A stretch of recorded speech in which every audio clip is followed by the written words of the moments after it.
Il est temps de vous informer, madame, messieurs, bienvenue à cette nouvelle session d'information sur notre télévision.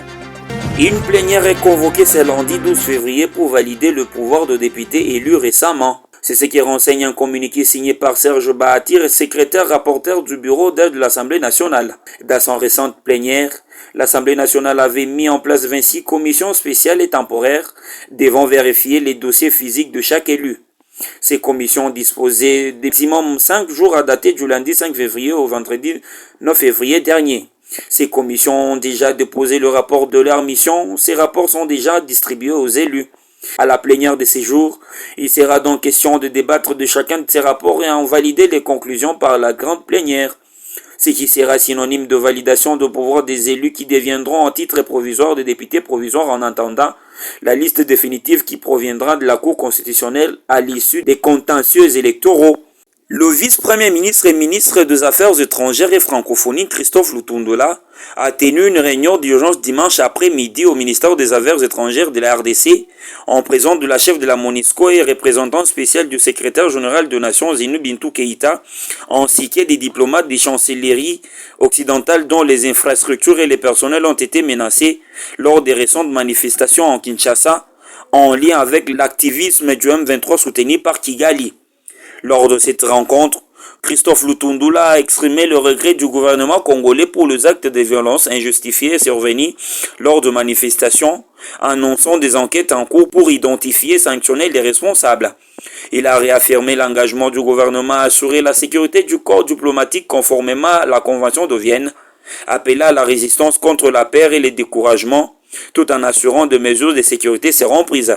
Évoquant la crise de l'Est de la RDC et ses répercussions régionales, le ministre des Affaires étrangères a souligné la nécessité d'un diagnostic sincère pour traiter les causes profondes du conflit.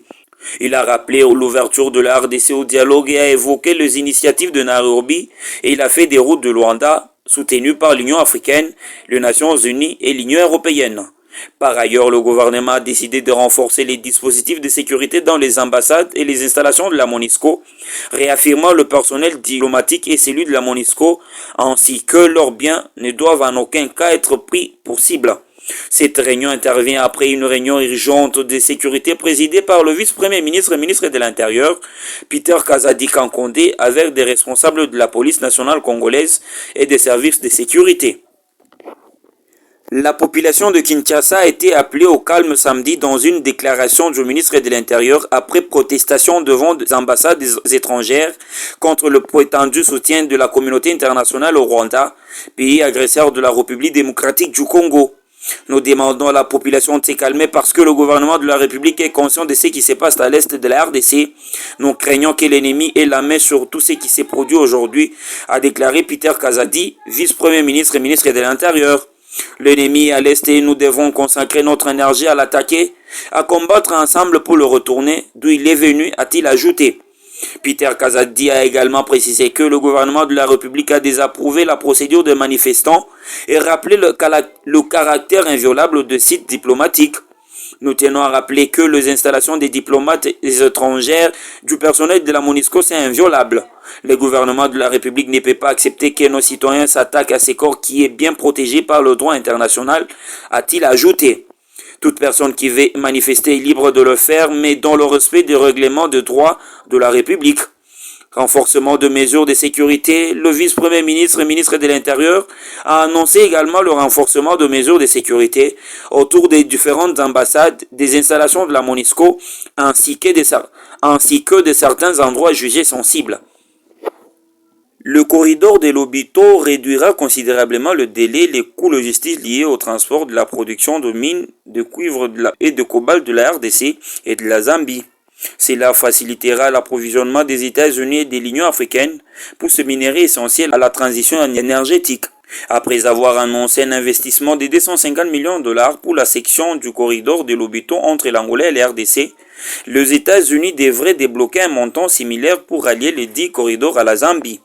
C'est l'information donnée cette semaine par Amos Austin, conseiller à l'énergie du président américain Joe Biden, en marge d'un sommet à Lusaka. Cette route commerciale reliant actuellement le mine du sud de la RDC aux marchés internationaux par les biais du port de Lobito en Angola est appelée à jouer un rôle crucial dans l'approvisionnement des pays européens des États-Unis en cuivre et cobalt, de métaux indispensables à la transition énergétique. En octobre 2023, un protocole d'accord avait été signé entre l'AFC, la Banque africaine de développement, le gouvernement angolais, zambien, congolais, ainsi que les États-Unis et l'Union européenne. Ensemble, ces acteurs ont désigné l'AFC pour coordonner la mobilisation du financement nécessaire à la construction d'une ligne de chemin de fer de 80 km coûtant plusieurs milliards de dollars et qui sera reliée à la section du corridor de Lobito arrivant en RDC. 1 milliard de dollars a déjà été annoncé par les États-Unis et leurs partenaires.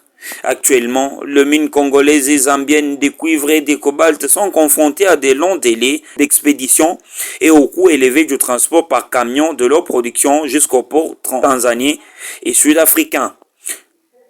C'est la fin de ce journal, madame, messieurs. Merci de nous avoir suivis. D'ici là, portez-vous bien. À très bientôt.